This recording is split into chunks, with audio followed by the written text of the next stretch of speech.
Good morning. This is Pastor Rick, and I want to welcome you to our bonus Bible study here on Thursday, October the 6th, where we continue with our project, the Bible Project. You know, we have two goals with our bonus Bible study. First is we want to learn how to read the Bible better. But secondly, we're also introducing this wonderful online resource, the Bible Project, which has so many more resources for you to turn to whenever you would like. So, we're going to talk about narrative today. And particularly, we're going to start and talk about the plot. How do we read the plot? But before we get in to our video, and we're going to see two of them today about plot and character. All right, not just one, but two, plot and character. We want to do a quick recap. So we've talked about, for Protestants, the Bible has 66 books, 39 Old Testament, 27 New Testament. It's a unified book telling the story about Jesus and the gospel. It has three narrative forms: narrative, poetry, discourse. And as I mentioned at the top, we're going to be focusing in on the narrative dimension of the Bible today and next week as well. But also, this is Jewish meditative literature. And what that means is the Bible interprets the Bible. All these stories are interrelated, and so we are meant to read each and every story in light of other stories and trying always to make these connections. The Bible interprets itself. Okay, so here we go with episode 5. We take a look at, again, we want to learn how best to read these narratives. And let's look at plot. And today we're going to go back and watch this video, and they highlight two of these wonderful Sunday school stories of Gideon and the judges, lifting up how the plot lines are the things that we need to pay attention to in these stories. And so let's watch. We're learning how to read different types of literature in the Bible. And we're going to start by talking about biblical narrative. So narratives, in their most basic form, have characters in a setting going through a series of events. And how those events are selected and then arranged by an author, that's called the plot. A basic plot line begins with a character in her setting. But then something new or unexpected happens, causing problems that lead up to some ultimate conflict, which is then resolved and the character finds herself changed, living in a new normal. Now, when reading narratives, it's important to understand every scene in the context of its larger plot line. You can make the same story have a totally different message if you ignore where it occurs in the plot.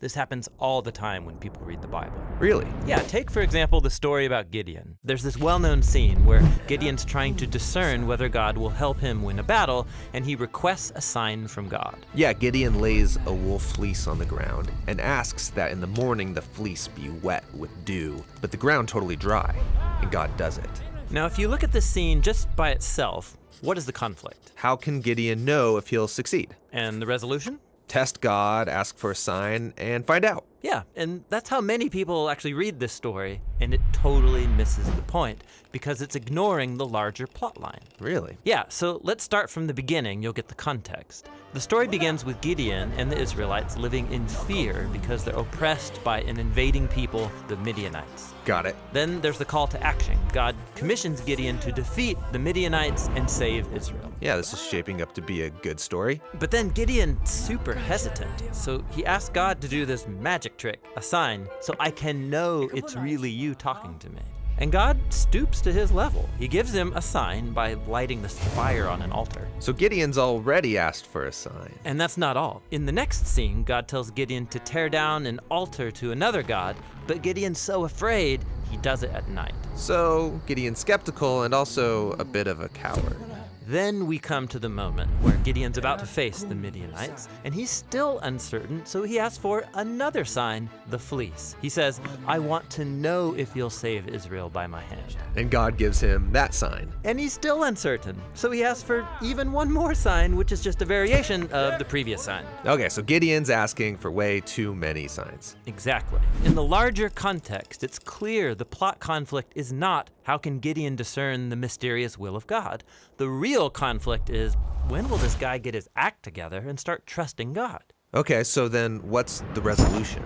We have to keep reading. So Gideon gathers this huge army, 30,000 soldiers to fight the Midianites, and God says, no, way too many men. He whittles the army down to 300.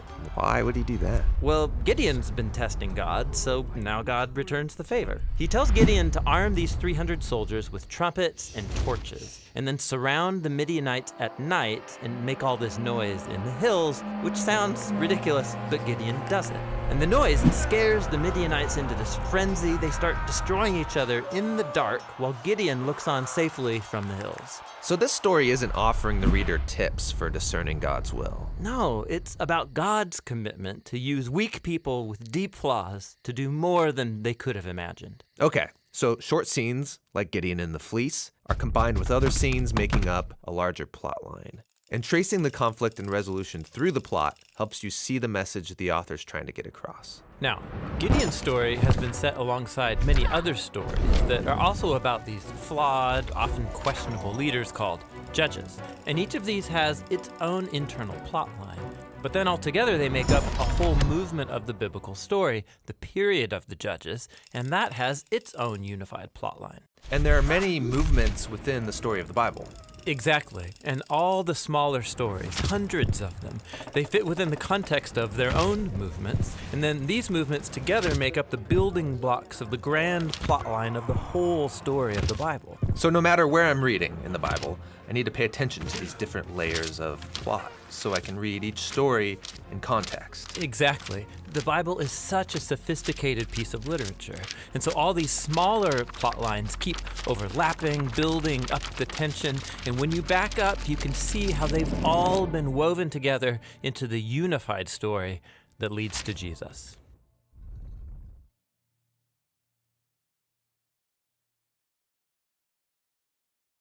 Hey guys, thanks for watching this video by The Bible Project. We hope you enjoyed it. It's an ongoing series on how to read the Bible, and we've got another one on character coming up soon. We're a nonprofit animation studio. We're crowdfunded, which means you can help us make the next video. Check out our website at thebibleproject.com. Thanks.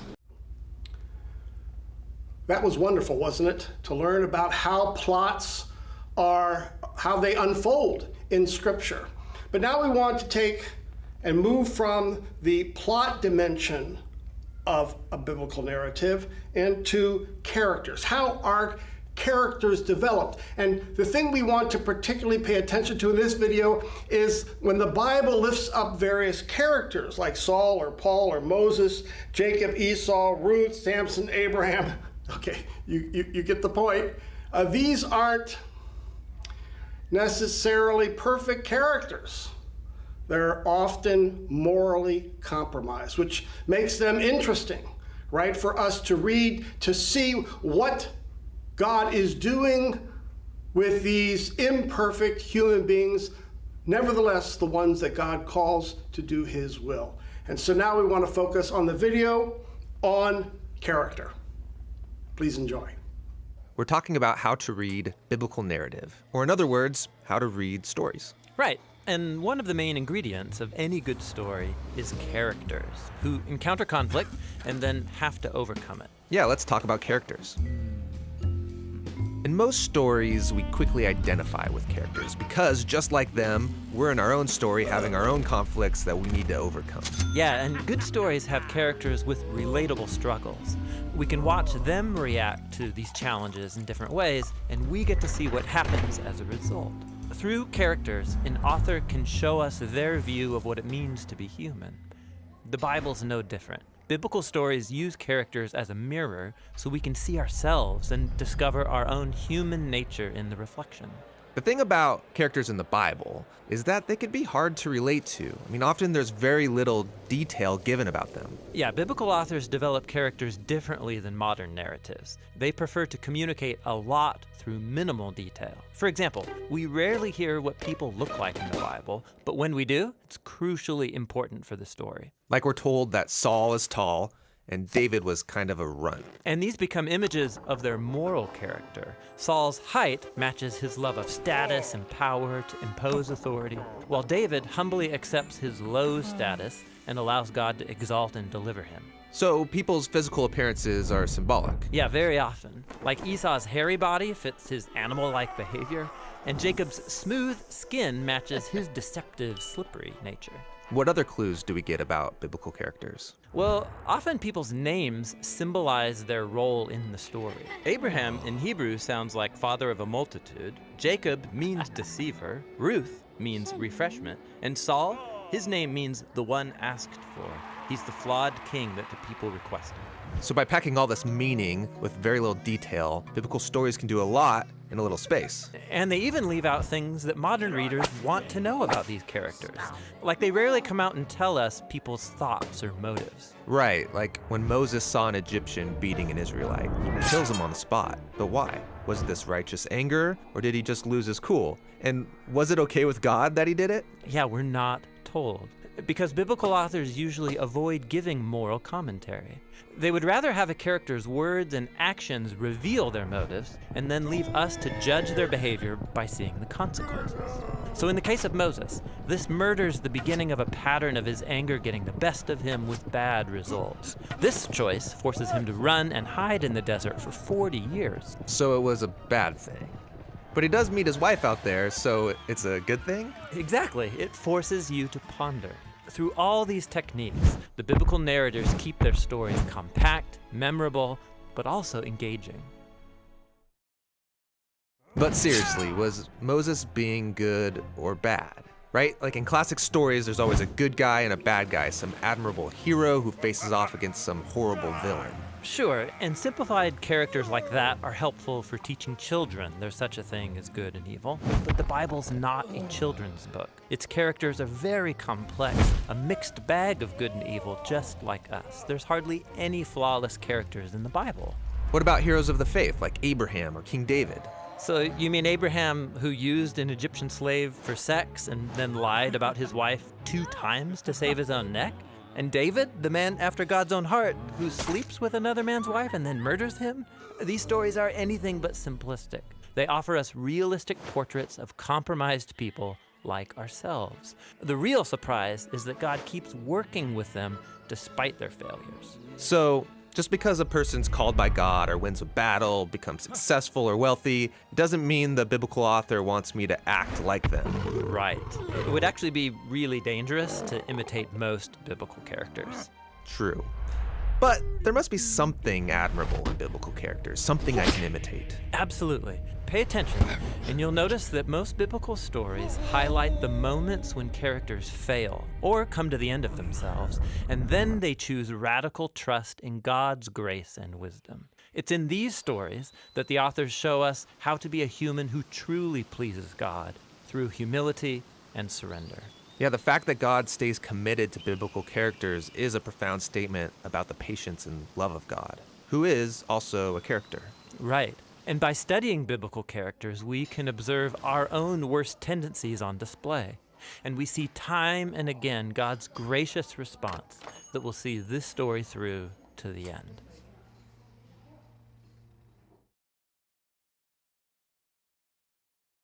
Hey you guys, we hope this video was helpful for you on how to understand characters in biblical narrative. We have a lot more videos coming out about how to read biblical narrative, other literature in the Bible. You can check out our YouTube channel here, The Bible Project. We are a crowd-funded animation studio. We're making loads of videos on the themes of the Bible, the structure of the Bible, how to read the Bible. You can be a part of this. Go to thebibleproject.com and see what we're up to.